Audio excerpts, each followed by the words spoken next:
আর 2 দিন বা 3 দিন পরে ইনশাআল্লাহ মাহে রমজান শুরু হবে। আল্লাহ রাব্বুল আলামিন আমাদের সকলকে মাহে রমজান পর্যন্ত হায়াতকে দীর্ঘ করে দিন, বলি আমিন।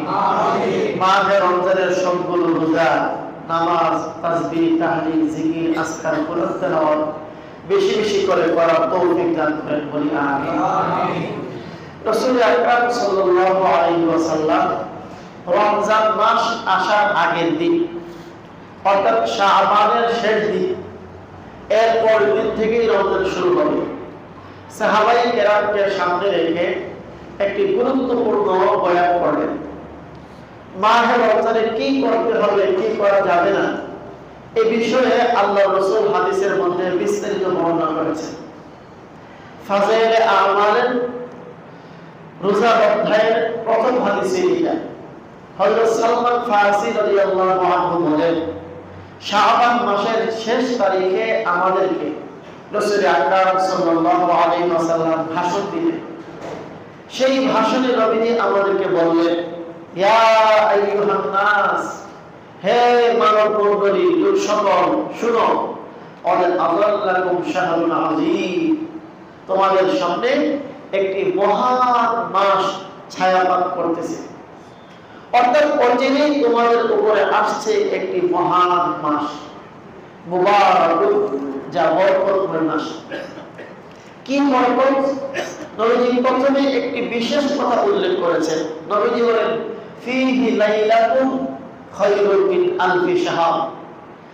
এই রমজান মাসে এমন একটি রাত্র আছে যে রাত্রটি 1000 মাসের চাইতেও উত্তম। সেই রাত্রটি কোন রাত্র? সবাই বলি কোন রাত্র? সবে কদর, লাইলাতুল কদর। এই লাইলাতুল কদরের ফজিলত সম্পর্কে আল্লাহ তাআলা পবিত্র কোরআনে একখানা সূরা নাযিল করেছেন। শুধু এই রাতের ফজিলত বর্ণনা করতে কি সূরাতুল কদর, ইন্না আনজালনাহু ফি লাইলাতিল কদর। আল্লাহ তাআলা বলেন, এই লাইলাতুল কদরে আমি আল্লাহ কোরআনকে নাযিল করেছি। মূলত লাইলাতুল কদরের ফজিলত কোরআন নাযিল হওয়ার কারণে। এমনি ভাবে রমজান মাসের ফজিলত, রমজানে লাইলাতুল কদর আছে, আর লাইলাতুল কদরে কোরআন নাযিল হয়েছে। কোরআনের কারণে লাইলাতুল কদরের নাম, আর লাইলাতুল কদরের কারণে রমজানের নাম। তাহলে রমজানের দাম মূলত লাইলাতুল কদরের কারণ, লাইলাতুল কদরের দাম হচ্ছে কোরআনের কারণ। এই জন্য রমজান মাসের সাথে কোরআনের এক গভীর সম্পর্ক। আল্লাহ তাআলা রমজান মাসের ফজিলত বর্ণনা করতে গিয়ে বলেছেন, শাহরু রমাদান আল্লাযী উনজিলা ফীহিল কুরআন হুদাল লিন-নাস ওয়া বায়িনাতিন মিনাল হুদা ওয়াল ফুরকান। শাহরু রমাদান, রমজান মাস যার মধ্যে আল্লাহ তাআলা কোরআন নাযিল করেছে। রমজান মাসের ফজিলত, শ্রেষ্ঠত্ব, মর্যাদা বর্ণনা করতে আল্লাহ তাআলা প্রথমেই উল্লেখ করেছেন এই রমজান মাসের শ্রেষ্ঠত্ব কেন, মাহাত্ম্য কেন, বরকত কেন, ফজিলত কেন। কারণ আল্লাহ বলেন এই মাসে কোরআনকে নাযিল করা হয়েছে। দেখবেন আমাদের এই বাংলাদেশ 16 ডিসেম্বর, 26শে মার্চ, এই দুইটা দিন আমাদের বাংলাদেশের জন্য অত্যন্ত গুরুত্বপূর্ণ। কারণ এই দুই দিনের সাথে বাংলাদেশের স্বাধীনতার সাথে সম্পর্ক, একটি গুরুত্বপূর্ণ বিষয়ের সাথে সম্পর্ক হওয়ার কারণে এই দুই দিনের মর্যাদা আমাদের দেশের জনগণের কাছে, সরকারের কাছে হয়ে গেছে। তাহলে মূলত স্বাধীনতার সম্মান আর মর্যাদার কারণে এই দুই দিনের দাম বেড়ে গেছে।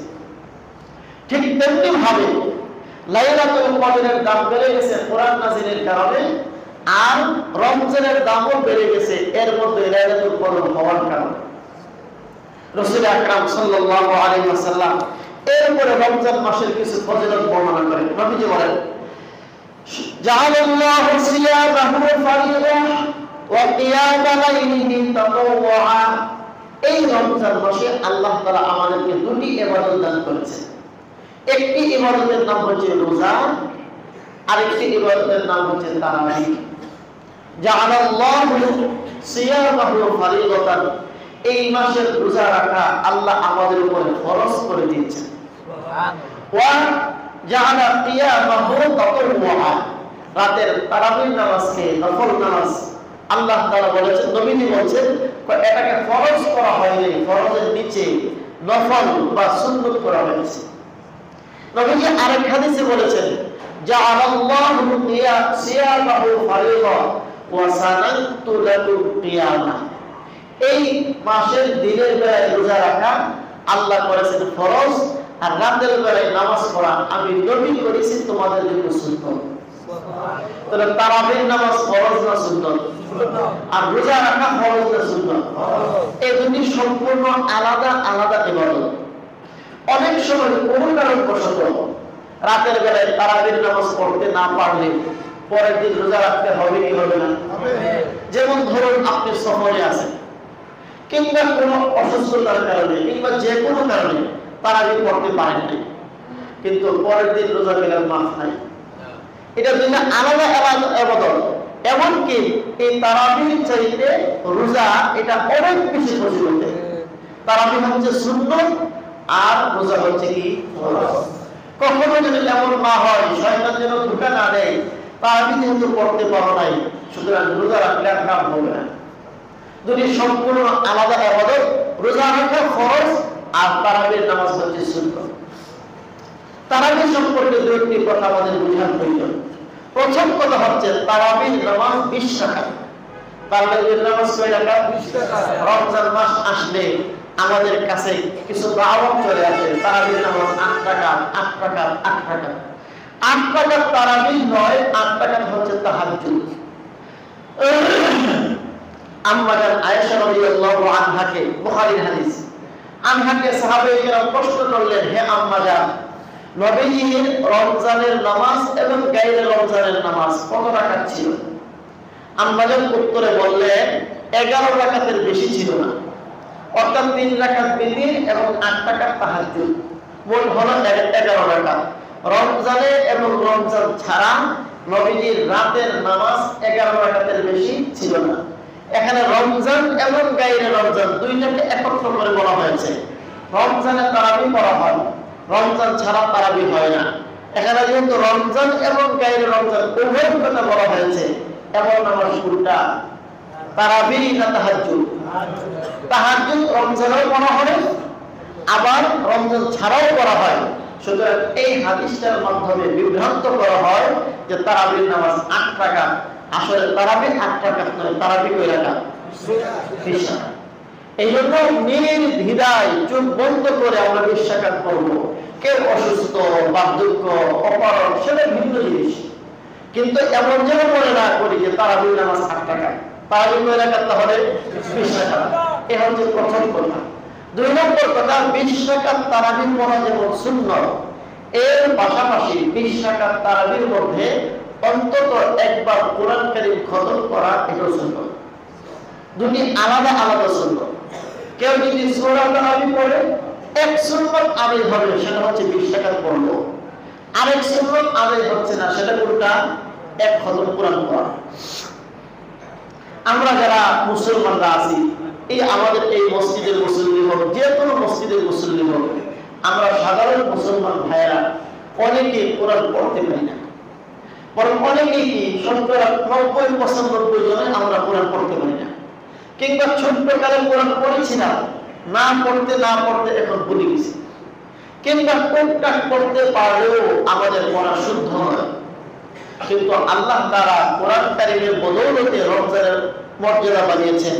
কোরআন কারীমের বদৌলতে আল্লাহ তাআলা লাইলাতুল কদরের মর্যাদা বাড়িয়েছেন। সুতরাং এই কোরআনকে অবহেলা করা অত্যন্ত গাফলতির কারণ হবে।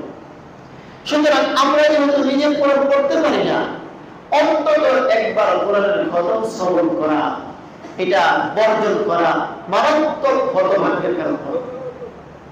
অনেক সময় অলসতা, গাফলতি। দেখুন, যারা আমরা খতমে তারাবি পড়ি আর যারা সূরা তারাবি পড়ি, পার্থক্যটা কিন্তু আমরা খুব ভালো করে বুঝি। সর্বোচ্চ 15 থেকে 20 মিনিটের ব্যবধান, নাকি এর চেয়ে বেশি ব্যবধান হয়? 15 থেকে 20 মিনিটের ব্যবধান। শুরু থেকে, অর্থাৎ যখন 6 দিন হয় একটু বেশি পড়া হয়, তখন ধরেন 25 থেকে আধা ঘন্টা, 25 মিনিট বা আধা ঘন্টা, এরপরে 15 থেকে 20 মিনিট রোজা। তাহলে আমার পুরো জীবনের মধ্যে বছরে একবার রমজান মাস, আর এই এক মাসের মধ্যে আমি যদি 15 থেকে 20 মিনিট করে দৈনিক সময় বেশি নেই, তাহলে কয় ঘন্টা সময় দেওয়া হলো? হিসাব করলে দেখবেন হয়তো 4-5 ঘন্টা। আল্লাহর জন্য আমার জীবনের বছরে একবার 5 ঘন্টা সময় আল্লাহর সামনে দাঁড়িয়ে দিব, এটা আমার জন্য কত বড় সৌভাগ্যের কথা। আমি সেখানে গাফলতি করি, গবেষণা করি, থাক সূরা তারাবি পড়ে নেই। এমন গাফলতি করা নিতান্তই হতভাগ্য হওয়ার আলামত। আল্লাহ আমাদেরকে হেফাজত করুন, বলি আমিন। এই জন্য সকলে পাক্কা নিয়ত করি ইনশাআল্লাহ কোরআন কারীমের খতম তারাবির মধ্যে আমরা শুনবই ইনশাআল্লাহ। দেখুন, আমরা সকলে জানি কোরআনের এক একটা হরফ কেউ যদি বিনা ওযুতে পড়ে, ওযু ছাড়া বিনা ওযুতে পড়লে এক হরফে 10 নেকি, ওযুর সাথে পড়লে 25 নেকি, এরপরে নামাজি অবস্থায় পড়লে 50 নেকি, আর রমজানে পড়লে এক এক অক্ষরে 70 বর্তমান বাড়তে থাকে। তাহলে 50 এর সাথে 70 দিয়ে গুণ করেন, এখন থেকে কত হয়েছে?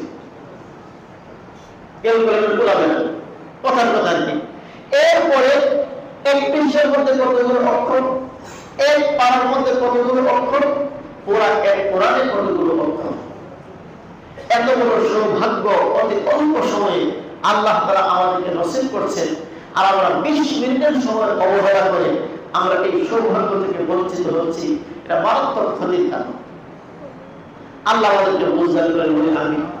এই জন্য তারাবির নামাজের ক্ষেত্রে প্রথম কথা হচ্ছে 20 রাকাত পড়ব, আর দ্বিতীয় কথা হচ্ছে অবশ্যই ইনশাআল্লাহ আমরা এক খতম কোরআন তারাবির মধ্যে শুনবো।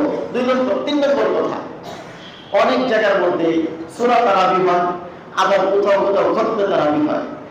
পুরো বাংলাদেশের মধ্যে মসজিদগুলোতে, সামাজিক মসজিদগুলোতে সব জায়গায় এক সিস্টেমের খতমে তারাবি হবে। আমাদের এই মসজিদ, আশপাশের মসজিদ, বাংলাদেশের যে কোনো জায়গার মসজিদ, সব জায়গায় এক সিস্টেমই হবে।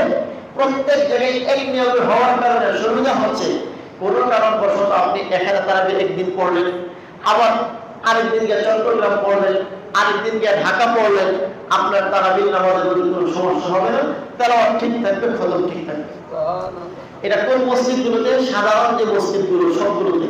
কিছু আছে ব্যতিক্রম, কেউ প্রধানত অফিসের মধ্যে পড়ে, কেউ ফ্যাক্টরিতে পড়ে, ওখানে 10 দিনের খতম হয়, 20 দিনের খতম হয়, সেগুলো ভিন্ন। কিন্তু সামাজিক যতগুলো মসজিদ স্বাভাবিকভাবে আছে, সব জায়গার মধ্যে তেলাওয়াতের সিস্টেম একরকম। এই জন্য কখনো যদি আমরা শহরে থাকি, কোন জায়গায় যাই, খোঁজ খবর নিয়ে ওই এলাকায় তারাবি পড়লো, ইনশাআল্লাহ আপনার খতম হয়ে যাবে, টেনশনের কোনো কারণ নেই। সহজ হইল না কঠিন হইল? সহজ হলো। আল্লাহ আমাদেরকে আমল করার তৌফিক দেন। আমিন। দেখো, যারা সূরা তারাবি পড়ে, আমি কিছু কিছু সূরা তারাবির খবর জানি, চ্যালেঞ্জ দিয়ে পড়ে 20 মিনিটে 20 রাকাত পড়ো। মুখে চ্যালেঞ্জ না দিলেও আমরা যেন এরকম চ্যালেঞ্জ বোঝা যায়। সূরা ফাতিহা এবং আরেকটা সূরা, দুই সূরা এক শ্বাসে পড়ে ফেলে, নাউযুবিল্লাহি মিন যালিক। আল্লাহর কালামকে এমন ভাবে অবমূল্যায়ন করা, অপমান করা, এই যে এক শ্বাসে সূরা ফাতিহা এবং আরেক সূরা পড়ার জন্য নিজেও তেমন কিছু বুঝে নাই, মুসলিমদেরও তেমন কিছু বুঝে নাই। কোরআন যদি এইভাবে না বুঝে পড়া হয়, পাঠকও বুঝলো না, শ্রোতাও বুঝলো না, তাহলে এই তেলাওয়াত হবে না, নামাজও হবে না, সব তো বহুত পরের কথা, উপরন্ত গুনাহের কারণ হবে।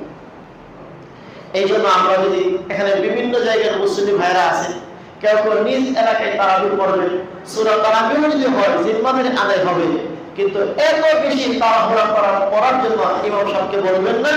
কোন ইমাম সাহেব যদি এইভাবে তাড়াহুড়া করে পড়ে, বিনীতভাবে বলবেন, বুঝবেন আরেকটু আসতে পারে।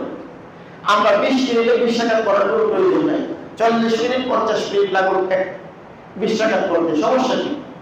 কোনো সমস্যা আছে? তো অনেক সময় আমরা নিজেরও গাফলতি করি, যত তাড়াতাড়ি করে আলহামদুলিল্লাহ খালাস। যে মসজিদে অল্প সময় হয় ওখানে গিয়ে আমরা ভিড় লাগাই, এটা হচ্ছে গাফলতি, এটা চরম অবহেলা, আল্লাহর কোরআনের সাথে বেয়াদবির নামত। আল্লাহ আমাদেরকে হেফাজত করুন, বলি আমিন। রাসূল আকরাম সাল্লাল্লাহু আলাইহি ওয়াসাল্লাম এরপরে বলেন, মান তাকাররাবা ফীহি বিখাসরাতিন কানা কামান আদা ফারিদাতান ফীমা সিওয়া। যে ব্যক্তি এই রমজান মাসে একটি নফল ইবাদত করে সে যেন অন্য মাসে একটি ফরজ ইবাদত করলো। রমজানের একটি নফল রমজান ছাড়া অন্য মাসের ফরজের সমান। ওমান আদ্দা ফারিদাতান ফীহি কানা কামান আদ্দা 70 ফারিদাতান ফীমা সিওয়া।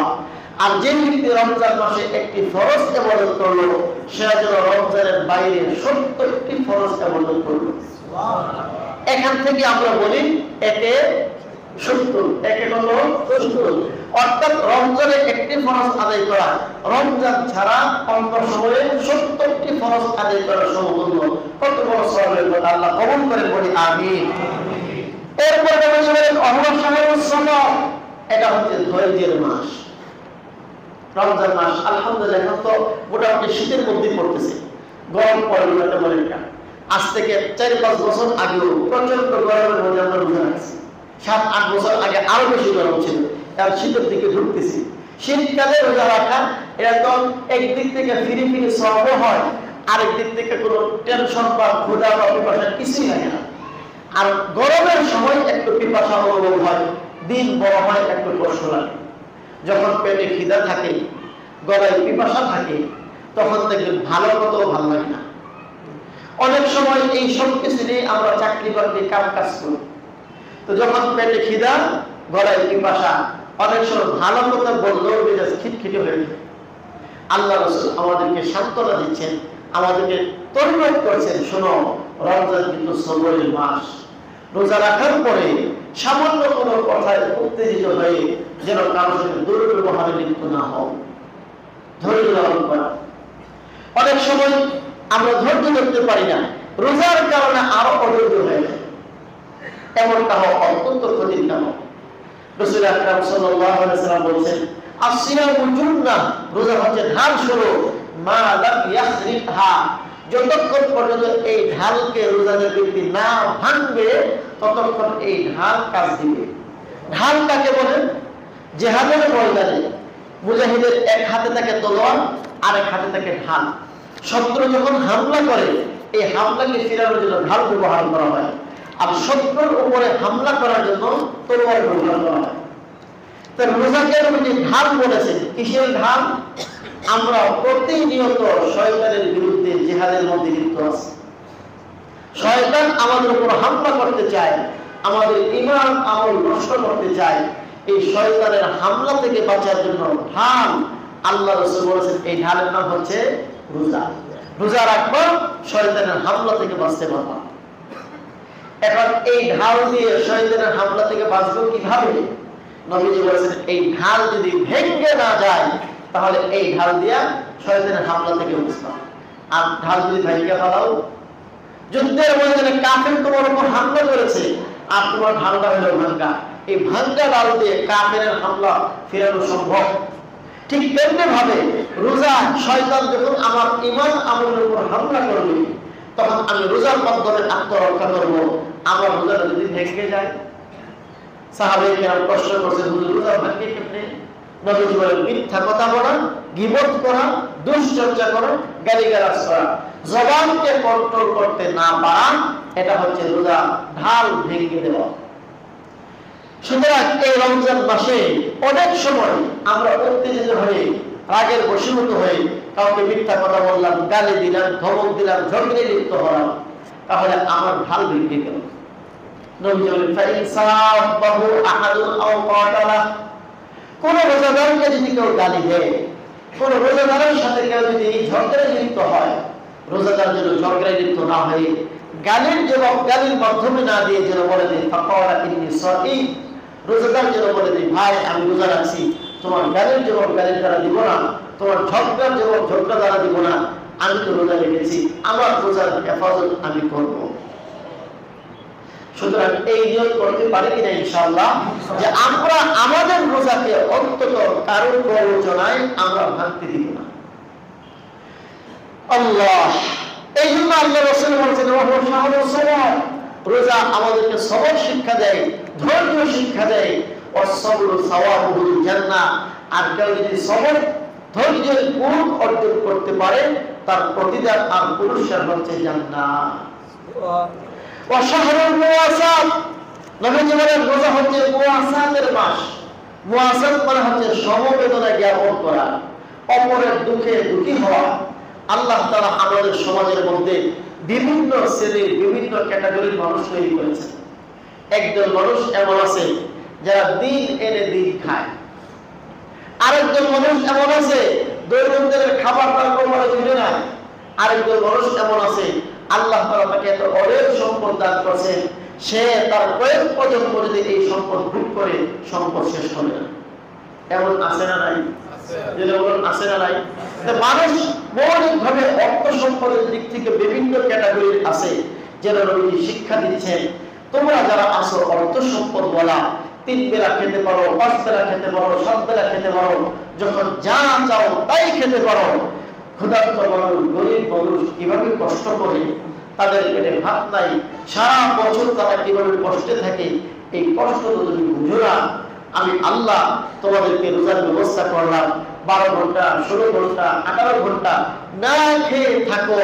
আর তোমার আশপাশিরা না খেয়ে থাকলে কি কষ্ট হয়, এই কষ্ট তুমি অনুভব করো, তাহলে গরিবের প্রতি তোমার দয়া জাগ্রত হবে। শাহরুল মুআসা। আল্লাহ দুঃখজনক হলেও সত্য, রমজান মাসকে আল্লাহ তাআলা দিয়েছেন শাহরুল মুআসা, গরিবের প্রতি সমবেদনা হওয়া, গরিবের প্রতি সমবেত হওয়া, একটু দুঃখ দুর্দশার পাশে দাঁড়ানো, এই জন্য দিয়েছেন। উল্টা রমজান মাস আসলে গরিবের জন্য আরো বেশি বিপদ হয়। দেখবেন রমজান মাস আসতেছে, জিনিসের দাম কত বাড়তেছে। আগে পেঁয়াজ ছিল কত টাকা, পেঁয়াজ ছিল 40-50 টাকা, রমজান মাস আসলে 200 টাকা হয়ে যাবে। আলুর দাম বাড়বে, পেঁয়াজের দাম বাড়বে, বুটের দাম বাড়বে, আর খেজুর, এবং খেজুরের চেহারা দেখলেও যেন গুনাহ, এমন হয়ে যাবে। কেন এমন হচ্ছে? অথচ আল্লাহ রাসূল শিক্ষা দিচ্ছেন রোজা হচ্ছে সমবেদনা জ্ঞাপনের মাস। গরিবের দুঃখে তুমি দুঃখী হইবা, গরিবের সুখে তুমি সুখ পাইবা। কিন্তু উল্টা যখন রমজান মাস আসে, স্বাভাবিকভাবে গরিব দুঃখী মানুষদের যে পরিমাণ কষ্ট হয়, এর যে কষ্ট আরো বেড়ে যায়। গরিব মানুষ সারাদিন না খেয়ে রোজা রাখছে, ইফতারের সময় যদি একটু ভালো খেজুর খেতে পারতো, মনটা তৃপ্তি থাকতো। কই খেজুর কিনতে গেলে 1000 টাকা কেজি খেজুর, কথা ঠিক না ঠিক? আবার আমাদের এক মন্ত্রী সাহেব উনি আবার নসিহত করছেন, বড় দিয়ে ইফতার করলে বলে চলে, বলে দায়িত্বশীল ব্যক্তিরা যদি এরকম দায়িত্বহীন কথাবার্তা বলে, তাহলে জনগণের কি অবস্থা হবে? এই জাতীয় কথাবার্তার মাধ্যমে যারা সিন্ডিকেট করে নেওয়ালা, সেই অসাধু ব্যবসায়ীরা, তাদের দৌরত্ব বেড়ে যায়, তারা আরো অন্যায় করার জন্য উদ্বুদ্ধ হয়। অন্তত দায়িত্বশীল ব্যক্তিদের ক্ষেত্রে এই ধরনের কথা বলা উচিত নয়। তাদের বলা দরকার ছিল, যারা এই দিকে সিন্ডিকেট করবে, সরকার তাদেরকে আইনের আওতায় আনবে। আপনারা সচেতন থাকুন, রমজান মাস উপলক্ষে যেন জিনিসপত্রের দাম না বাড়ে, আমরা সরকার পদক্ষেপ নিচ্ছি, আপনারা সচেতন থাকুন। এই জাতীয় কথা বলার দরকার ছিল। আর অন্যায়কারীদেরকে উৎসাহ দেয়, তোমরা খেজুর না খেলে কি বড় খাও। অথচ খেজুর দ্বারা ইফতার করা সুন্নত, বড় দ্বারা ইফতার করা সুন্নত নয়। রমজান মাসে রোজাদার ব্যক্তি ঢঙ্গে খেজুর খায় না, বরং রোজাদার রমজানে খেজুর খায় সুন্নত হিসেবে। কথা ঠিক না ঠিক? আমাদেরকে এই শিক্ষা কেন দিতে আছেন যে খেজুর খাওয়া, বড়ি খাও? আমরা তো খেজুর শুধু পেট ভরার জন্য খাই না, আমরা খেজুর খাই নবীর সুন্নত হিসেবে। আল্লাহ আমাদের সকলকে বুঝদান করেন। আমার ভাইয়া, যারা আমরা ব্যবসা বাণিজ্য করি, অন্তত আমার কারণে যেন জিনিসপত্রের দাম না বাড়ে, আমি আমার জায়গা থেকে যতটুকু পারি সম্ভব এতটুকু নিয়ন্ত্রণ করার চেষ্টা করি। আমি আমার জায়গা থেকে যতটুকু পারি বাস এতটুকু অন্তত করি। আমি যেন সিন্ডিকেটকারীদের অন্তর্ভুক্ত না হয়, আমার কারণে যেন বাজারে দ্রব্যমূল্য বৃদ্ধি না পায়, তাহলে আমি যদি দ্রব্যমূল্য বাড়াই দিলাম যে কোনো ক্ষেত্রে, আর এই কারণে রোজাদার ব্যক্তিদের রোজা রাখতে সামান্য একটু কষ্ট হয়, আমাকে আল্লাহর কাঠ করে অবশ্যই জবাব দিতে হবে। সারা পৃথিবীতে যেগুলো আমরা শুনি, রমজান মাস আসলে জিনিসপত্রের দাম কমে, আর আমাদের দেশে রমজান মাস আসলে জিনিসপত্রের দাম বাড়ে, এটা আমাদের পুরা কপাল হওয়া। আল্লাহ আমাদেরকে বুঝদান করুন বলে আমিন। বলছিলাম আল্লাহ রাসূল বলেন, রমজান হচ্ছে সমবেদনা জ্ঞাপনের মাস, গরিবের দুঃখে দুঃখী হওয়া, গরিবের পাশে দাঁড়ানোর মাস। আর রমজান মাসে মুমিনের রিজিক বৃদ্ধি পায়। এখানে রিজিকের দুইটা অর্থ হতে পারে। এর অর্থ হচ্ছে দুনিয়ার রিজিক, অর্থ সম্পদ বৃদ্ধি পায়। দেখবেন আল্লাহ তাআলা সর্বস্তরের মুমিনের কামাই রোজগার রমজানে বাড়ে, সবারই বাড়ে। ব্যবসায়ীদের ব্যবসার বেচাকেনা ভালো হয়, চাকরিজীবীরা বেতনের সাথে বোনাস পায়, এইভাবে বিভিন্ন ভাবে রিজিক বৃদ্ধি পায়। এটা হচ্ছে দুনিয়ার রিজিক। আরেকটা হচ্ছে আখিরাতের রিজিক। আখিরাতের রিজিক কি? আমরা রমজান ছাড়া যে ইবাদতটা করতাম, সেই ইবাদতে আল্লাহ তাআলা যতটুকু নেক দিতেন, আর ওই নেকের বদলায় আখিরাতে আমরা যা পুরস্কার পাইতাম, রমজান মাস আসলে আল্লাহ তাআলা ওই ইবাদতের নেক 70 গুণ বাড়ায় দেন, আর এর পুরস্কার জান্নাতে আল্লাহ তাআলা 70 গুণ বাড়ায় দেন। সুবহানাল্লাহ। তাহলে এর দ্বারা দুনিয়ার রিজিকও হতে পারে, জান্নাতের পরকালের রিজিকও হতে পারে। আল্লাহ রাসূল বলেন রমজান মাসে মুমিনের রিজিক বৃদ্ধি পায়। এরপর নবী বলেন মান ফাত্তারা ফীহি সাইমা, যে ব্যক্তি রমজান মাসে পুরো রোজাদারকে ইফতার করায়, ইফতারের অনেক ফজিলত। আল্লাহ রাসূল বলেন ইফতার করানোওয়ালা ব্যক্তিকে আল্লাহ তাআলা 3টা পুরস্কার দেন। এক নম্বর কানা মাগফিরাতান লিযুনুবিহি, একজন রোজাদারকে ইফতার করাইলে এর বিনিময়ে আল্লাহ তাআলা যিনি ইফতার করিয়েছেন তার জিন্দেগীর সকল গুনাহ মাফ করবেন। সুবহানাল্লাহ। দুই নম্বর ওয়াইতা রাকাবাতিহি মিনান নার, যিনি ইফতার করালেন তাকে আল্লাহ জাহান্নাম থেকে রক্ষা করবেন।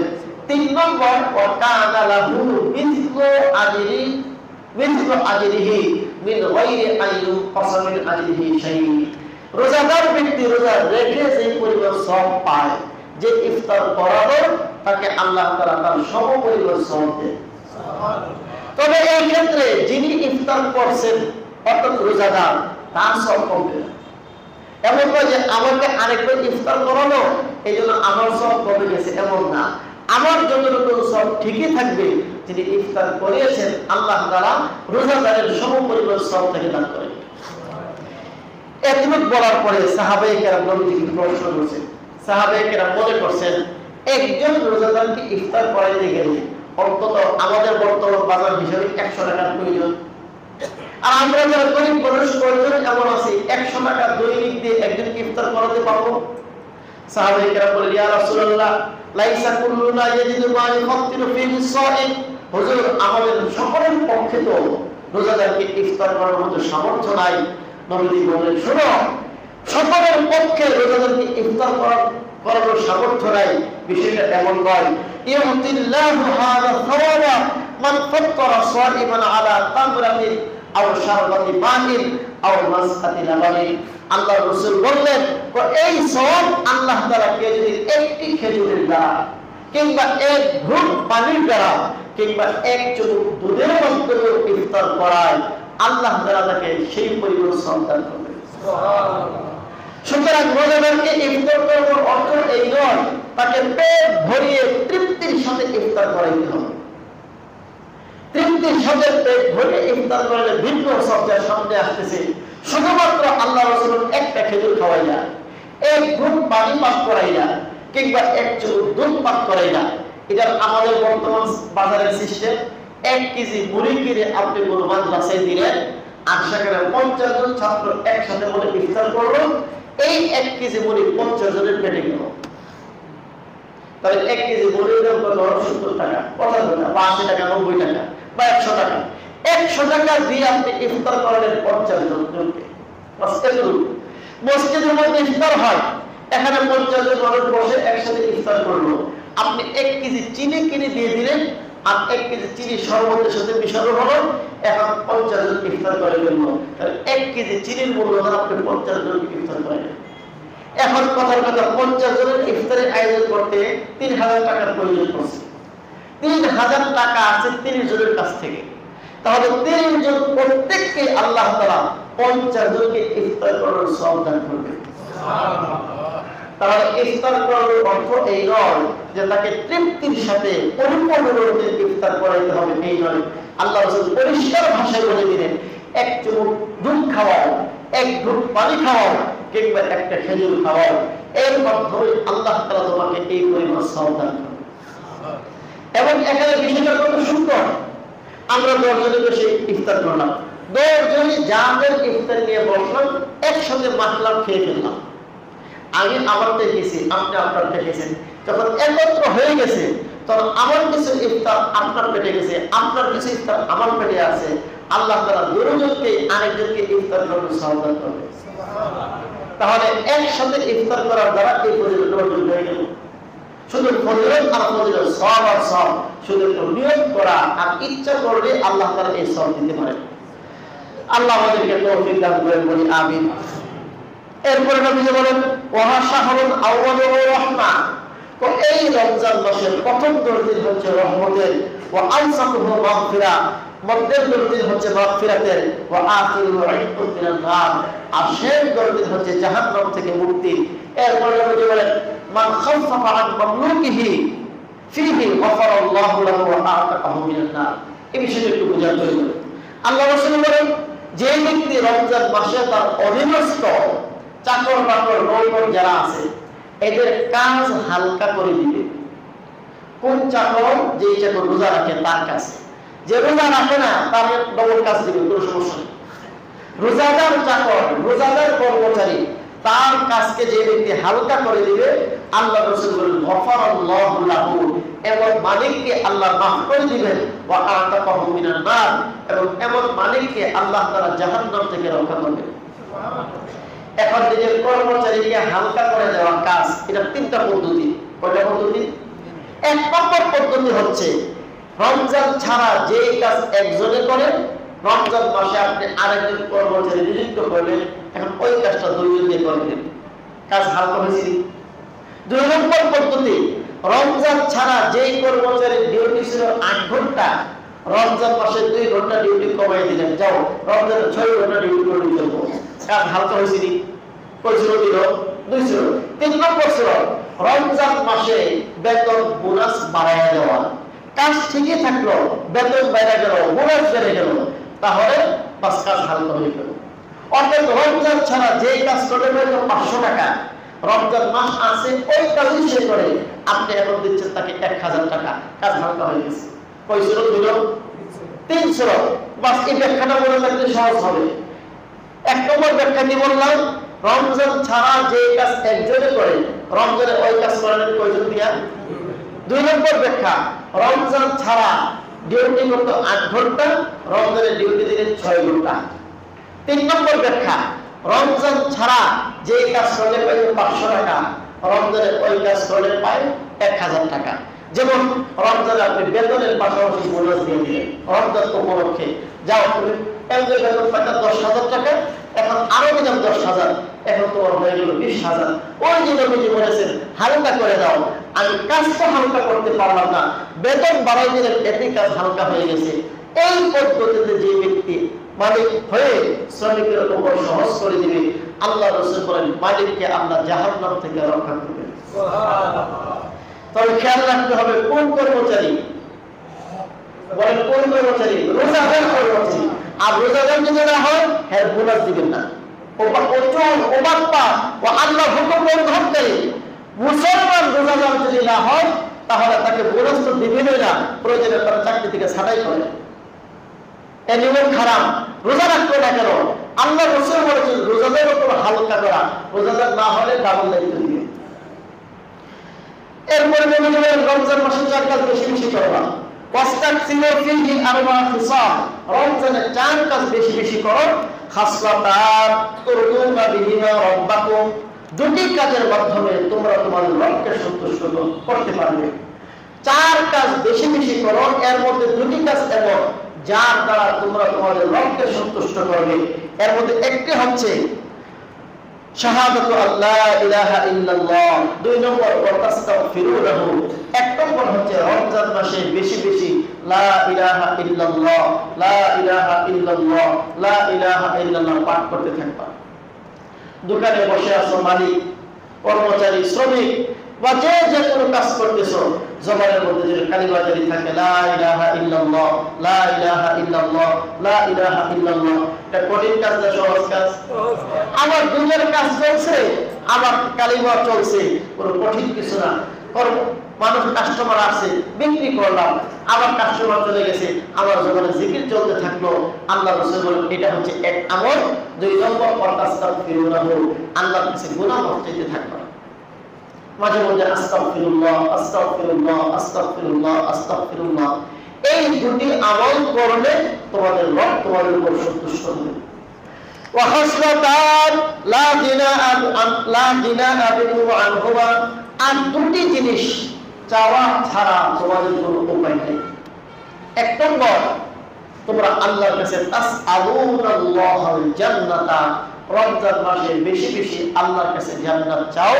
ওয়া তাআউযু বিহি মিনান নার, আর রমজান মাসে বেশি বেশি জাহান্নাম থেকে আল্লাহর কাছে পানা চাও। এই দুইটা জিনিস চাওয়া ছাড়া তোমাদের কোনো উপায়ই নাই। কারণ জান্নাত না পাইলে, জাহান্নাম যদি কপালে জুটে, তাহলে আমাদের কোনো উপায় থাকবে না। মাহে রমজান আল্লাহ তাআলা আমাদেরকে দিয়েছেন জাহান্নাম থেকে উদ্ধারের জন্য, জান্নাত লাভ করার জন্য। এই জন্য নবীজি বলেন, বিশেষ করে রমজান মাসের 4 কাজ, এর মধ্যে 2টি কাজ করা ছাড়া কোনো উপায় নাই। একটি কাজ হচ্ছে জাহান্নাম থেকে বাঁচতে চাও আর জান্নাত লাভ করতে চাও। আল্লাহ আমাদের সকলকে জাহান্নাম থেকে বাঁচান, জান্নাতীদের তালিকাভুক্ত করে দিন, সকলেই বলি আমিন। এরপরে নবীজি বলেন, ওমান সাকা সাইমান সাকাহুল্লাহু মিন হাউজি।